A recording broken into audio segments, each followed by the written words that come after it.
क्योंकि जब हम मिलकर रहेंगे तभी देश आगे बढ़ सकता है। और आप, मुझे पूरा ऐसा लगा जब मैंने सत्ता पक्ष को सुना कि वो राजनीतिक एजेंडे के जरिए सिर्फ मुसलमानों को टारगेट करते हुए इस बहस को लाना चाहते हैं। उनके पीछे उनका कोई और तर्क नहीं। बुनियादी सुविधाएं लोगों को नहीं मिली, रोटी कपड़ा मकान की व्यवस्था नहीं है, और जुल्म जाति अन्य अत्याचार दलितों पे, पिछड़ों पे, मुसलमानों पे, आदिवासियों पे लगातार जारी। और कोई कहने सुनने वाले जब भी कोई अपनी आवाज उठाएगा उसको देश विरोधी घोषित कर दोगे, धर्म विरोधी घोषित कर दोगे। वंदे मातरम है दिल की धड़कन, इसे लड़ाई की दीवार मत बनाओ, इसे लड़ाई की दीवार ना बनाओ। मां के नाम पर नफरत की राजनीति का बाजार ना सजाओ। हम सम्मान से कहेंगे फर्ज है हमारा, पर किसी नागरिक की आजादी पर पहरा ये संस्कार नहीं हमारा। और रविन्द्रनाथ टैगोर का भी अपमान है जिन्हें आज भाजपा स्वयं अपना आदर्श बताती। मुझे याद है कि प्रधानमंत्री जी, पूर्व का जो पश्चिम बंगाल का चुनाव हुआ था, माननीय प्रधानमंत्री जी टैगोर जी का लुक धारण करके हमने सबने देखे। ऐसे में उन्हें टैगोर जी की स्पष्ट सलाह पर निर्धारित राष्ट्रीय गीत की स्थिति पर सवाल उठाना उनके विचारों और उनकी ऐतिहासिक समिति दोनों के प्रति असम्मान की श्रेणी में आता है। राष्ट्र व्यक्ति से बनते हैं, मिट्टी से नहीं बनते। यानी राष्ट्र की असली शक्ति उसके नागरिक हैं, उनकी चेतना, उनके अधिकार, उनकी स्वतंत्रता है। मैं इस सदन में ये भी कहना चाहता हूं कि वंदे मातरम हमारा गर्व है, हमारी विरासत है, लेकिन गर्व को कभी जबरन थोपा नहीं जाता। गर्व दिल से स्वीकार किया जाता है। वंदे मातरम वो गीत है जिसने अंग्रेजी साम्राज्य हिला दिया था। आज इसे राजनीति में घसीटना, उसकी मान्यता कम करना कि संविधान में अनुच्छेद 51A के तहत राष्ट्रगान जन गण मन का सम्मान करना अनिवार्य है, जबकि वंदे मातरम के लिए कोई संवैधानिक बाध्यता नहीं बनाई गई। सभापति महोदया, मैं इस सदन का ध्यान भारत के राष्ट्रीय गीत वंदे मातरम के इतिहास और उसके राष्ट्रीय महत्व और उसकी संवैधानिक स्थिति की ओर आकर्षित करना चाहता हूं। हालांकि सब लोग इस पर बोल चुके, लेकिन जो हमें सुनने वाले हैं वो भी सुनेंगे, तो इस पर चर्चा करनी बहुत जरूरी है। वंदे मातरम कोई साधारण गीत नहीं है, ये भारत की आजादी की लड़ाई का सबसे प्रचलित उद्घोष रहा है। प्रख्यात बांग्ला लेखक बंकिम चंद्र चटर्जी ने इसे वर्ष 1875 में लिखा था, और 1905 में जब लॉर्ड कर्जन ने बंगाल विभाजन की घोषणा की, तब यह गीत ब्रिटिश शासन के विरुद्ध जन प्रतिरोध का गूंज बन गया। ब्रिटिश पुलिस जब भारतीयों की आवाज दबाने के लिए लाठी चलाती थी, गोलियां दागती, तब हमारे क्रांतिकारी नायक नायिकाएं वंदे मातरम गर्जना से आसमान गुजा देते थे।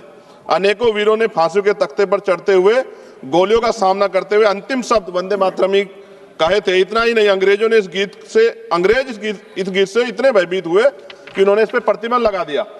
सभापति महोदया, साल 1937 में जब राष्ट्रगान तय करने का प्रश्न उठा तो इसके लिए एक समिति बनाई गई। तो साल 1937 में बनी वह 3 सदस्यीय समिति, जिसमें नेहरू जी, नेताजी सुभाष चंद्र बोस और गुरुदेव रविंद्रनाथ टैगोर जैसे महानायक शामिल थे। और टैगोर जी की सलाह पर वंदे मातरम के पहले 2 अंतरों को राष्ट्रीय गीत के रूप में स्वीकार करने की अनुशंसा की गई। इस अनुशंसा को संविधान सभा ने 24 जनवरी 1950 को पूर्ण सहमति से राष्ट्रीय गीत का दर्जा प्रदान किया। ऐसे में आज उसकी स्थापित, स्वीकृत और सर्वमान्य स्थिति पर अनावश्यक विवाद खड़ा करना न केवल इतिहास के तथ्य और संविधान की मर्यादा के विपरीत है, बल्कि यह उन महान विभूतियों, विशेषकर बोस जी और रविन्द्रनाथ टैगोर का भी अपमान है जिन्हें आज भाजपा स्वयं अपना आदर्श बताती। मुझे याद है कि प्रधानमंत्री जी, पूर्व का जो पश्चिम बंगाल का चुनाव हुआ था, माननीय प्रधानमंत्री जी टैगोर जी का लुक धारण करके हमने सबने देखे। ऐसे में उन्हें टैगोर जी की स्पष्ट सलाह पर निर्धारित राष्ट्रीय गीत की स्थिति पर सवाल उठाना उनके विचारों और उनकी ऐतिहासिक समिति दोनों के प्रति असम्मान की श्रेणी में आता है। माननीय सभापति जी, 24 जनवरी 1950 को संविधान सभा द्वारा राष्ट्रीय गीत घोषित किए जाने के बावजूद यह भी सत्य है कि संविधान में अनुच्छेद 51A के तहत राष्ट्रगान जन गण मन का सम्मान करना अनिवार्य है, जबकि वंदे मातरम के लिए कोई संवैधानिक बाध्यता नहीं बनाई गई। इसलिए वंदे मातरम का सम्मान हमारे नैतिक कर्तव्य है, लेकिन किसी भी नागरिक पे से अनिवार्य करना संविधान की भावना के अनुरूप नहीं। और हम संविधान को मानने वाले लोग हैं। हमारे महान स्वतंत्रता सेनानियों ने एक ऐसा भारत चाहा था जहां देशभक्ति, स्वतंत्रता और सबकी आस्था तीनों का सम्मान साथ साथ रहे।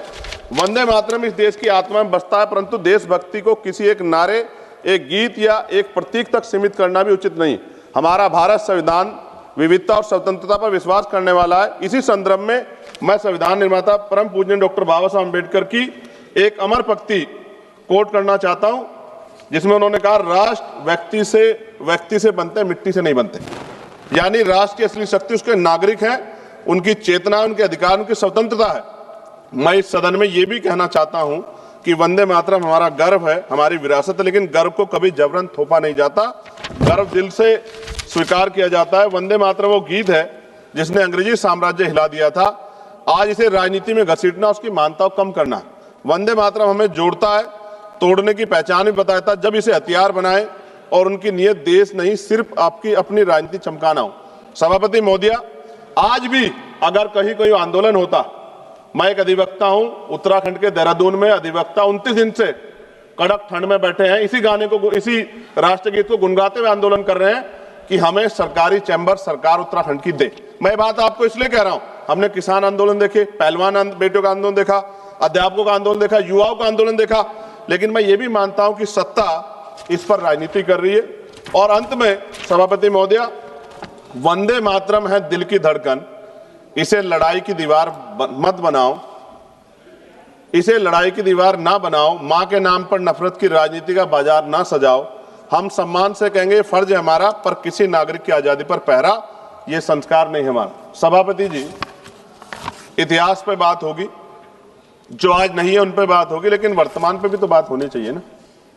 वर्तमान पे इतिहास से हमें सीख लेनी चाहिए। आज क्या हाल है देश के, बुनियादी सुविधाएं लोगों को नहीं मिली, रोटी कपड़ा मकान की व्यवस्था नहीं है, और जुल्म जाति अन्य अत्याचार दलितों पे, पिछड़ों पे, मुसलमानों पे, आदिवासियों पे लगातार जारी।